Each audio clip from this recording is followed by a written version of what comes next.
welcome everyone আপোনালোক সকলোকে আমাৰ জ্ঞানতীৰ্থ উইথ সাকসেস ইউটিউব চেনেললৈ পুনৰবাৰ স্বাগতম জনাইছোঁ দিস ইজ জ্ঞান প্ৰকাশ শৰ্মা তো জ্ঞান প্ৰকাশ শৰ্মাৰ সৈতে পোনপটীয়াভাৱে জড়িত হৈ থাকিবলৈ আপোনালোকে আমাৰ ইউটিউব চেনেলটো সাবস্ক্ৰাইব কৰাৰ লগতে আমাৰ যিটো টেলিগ্ৰাম চেনেল আছে তাতো কিন্তু আপোনালোকে জয়েন কৰি ল'ব তেতিয়াহে আমাৰ আহিবলগীয়া ভিডিঅ'সমূহৰ সৈতে আপোনালোক নটিফাই হৈ থাকিব পাৰিব এতিয়া মূল কথাটো হ'ল আমি ডে বাই ডে আপোনালোকৰ সৈতে গভ জব নটিফিকেশ্যনৰ সৈতে চেণ্ট্ৰেল গভৰ্ণমেণ্টে হওক বা ষ্টেট গভৰ্ণমেণ্টে হওক আমি আপোনালোকৰ সৈতে শ্বেয়াৰ কৰি আছোঁ কিয়নো আমাৰ অসমৰ বিশেষকৈ যিসকল এক্সপিৰিয়েঞ্চ আছে চাকৰি প্ৰত্যাশী যিসকল আছে তো তেওঁলোকৰ মাজত কিছুমান আচলতে এৱাৰনেছ নাই যে তেওঁলোকে কেৱল এডিআৰিয়ে দিব লাগে বা তেনেকুৱা ধৰণৰ এটা মানসিকতা তেওঁলোকৰ মনত থাকে বা এৱাৰনেছ এটা নাথাকে যে বহুত এনেকুৱা ধৰণৰ জব তাতে ওলাই চেণ্ট্ৰেল গভৰ্ণমেণ্টৰ তো সেইখিনি তেওঁলোকে এপ্লাই কৰিব পাৰে তো আজি জবটো সম্পূৰ্ণ এটা গভ ৰেজিষ্টাৰ্ড ইনষ্টিটিউটৰ পৰা মই আপোনালোকৰ কাৰণে লৈ আহিছোঁ যিটো নেকি ওলাইছে হিউমেন ৰিচোৰ্চ ডেভেলপমেণ্ট ইনষ্টিটিউট আপোনালোকে ডিৰেক্টলি যদি চাব বিচাৰে এওঁলোকৰ অফিচিয়েল ৱেবছাইটত গৈ চাব পাৰিব এইটো গভ ৰেজিষ্টাৰ্ড নম্বৰটো দি দিছে ইভেন যদি আপোনালোকে বিশ্বাস কৰিব নোখোজে তেতিয়াহ'লে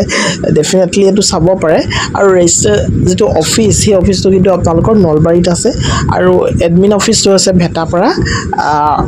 বাকি এইখিনি ফোন নাম্বাৰ দিছে আপোনালোকে তেওঁলোকৰ সৈতে যোগাযোগ কৰি চাব পাৰে ঠিক আছে এইখন আচলতে 20 মে তাৰিখে ওলাইছে যিখন নটিচ আজি আমি আপোনালোকৰ সৈতে ডিসকাশন কৰিছোঁ ঠিক আছে তো ইয়াতে from Mridul Thakuria IMD human resource development institution for any north east ৰিজনৰ এটো হয় নিয়োগ জাননী নিবনুৱা যুৱক যুৱতীসকলৰ বাবে এটা ভাল খবৰ তেওঁলোকে আগবঢ়াইছে তো ইয়াতে কি কৈছে হিউমেন ৰিচোৰ্চ ডেভেলপমেণ্ট ইনষ্টিটিউটৰ সমগ্ৰ ধুবুৰী বঙাইগাঁও চিৰাং গোৱালপাৰা কোকৰাঝাৰ জিলাৰ বিভিন্ন প্ৰান্তৰ কোঅৰ্ডিনেটৰ পদৰ বাবে তেওঁলোকে আগ্ৰহী প্ৰাৰ্থীৰ পৰা তেওঁলোকে আবেদন বিচাৰিছে বুজি পাইছে তাৰমানে হিউমেন ৰিচোৰ্চ ডেভেলপমেণ্ট যিখন ইনষ্টিটিউট এখন গভ ৰেকগনাইজ ইনষ্টিটিউট হয় বুজি পাইছে আপোনালোকে তো সেই গভ ৰেকগনাইজ ইনষ্টিটিউটখনত কোঅৰ্ডিনেটৰৰ পোষ্টত খালী আছে আৰু এই পোষ্টসমূহ আপোনালোকে হেড অফিচটো নলবাৰীত আছে ধুবুৰী বঙাইগাঁও চিৰাং গোৱালপাৰা এই কোকৰাঝাৰ এই জিলাসমূহত আপোনালোকে আবেদন কৰিব পাৰিব গতিকে অসমৰ প্ৰতিজন এক্সপিৰিয়েঞ্চে ইয়াতে আবেদন কৰিব পাৰিব আৰু এইবিলাকত কিন্তু মই ডিৰেক্টলি কৈছোঁ অকণমান কম্পিটিশ্যনটো কম হয় কাৰণ এইবিলাকৰ অকণমান এৱাৰনেছটো নাথাকে গতিকে এপ্লাই কৰি চাব পাৰে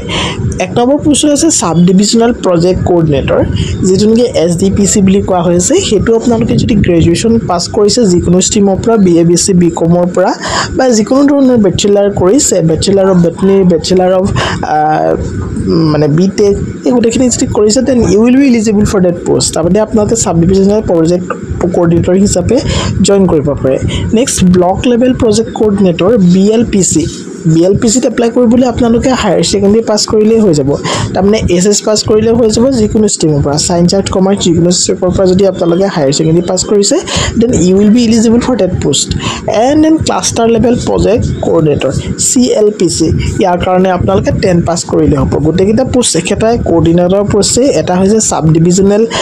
প্ৰজেক্ট কোঅৰ্ডিনেটৰ এটা হৈছে ব্লক লেভেল প্ৰজেক্ট কোঅৰ্ডিনেটৰ আৰু এটা হৈছে ক্লাষ্টাৰ লেভেল প্ৰজেক্ট কোঅৰ্ডিনেটৰ তাৰমানে SDPC BLPC আৰু CLPC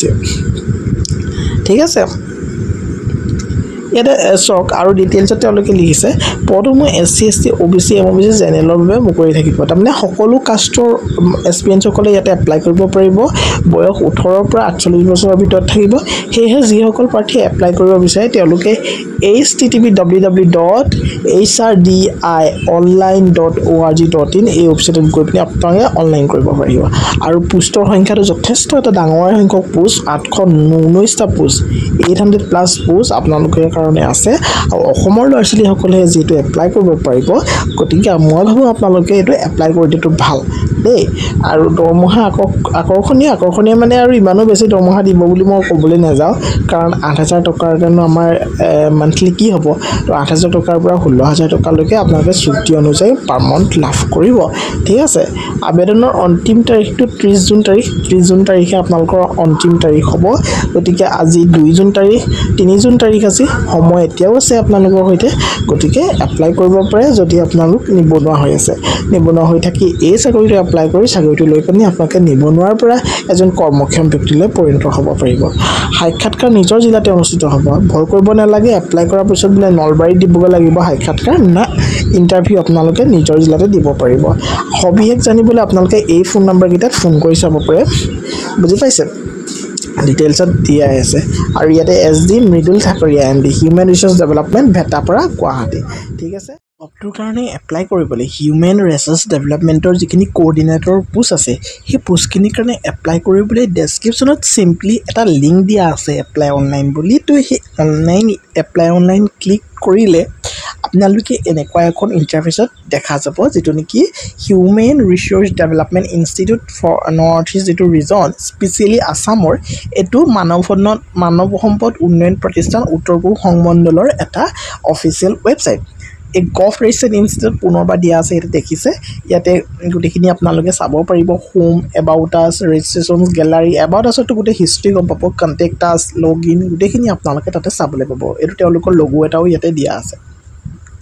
নেক্সট তললে অকমান স্ক্ৰল কৰি গৈ থাকিব এখিনি হিউমেন ৰিসোৰ্স ডেভেলপমেন্টৰ তেওঁলোকৰ অফিচিয়েল এটা ৱেবছাইট ঠিক আছে তো ইয়াতে গুটেখিনি তাৰ বিষয়ে খুন্দৰকে লিখা আছে এখিনি যদি আপোনালোকে বিচাৰে অলপমান পঢ়িও চাব পাৰে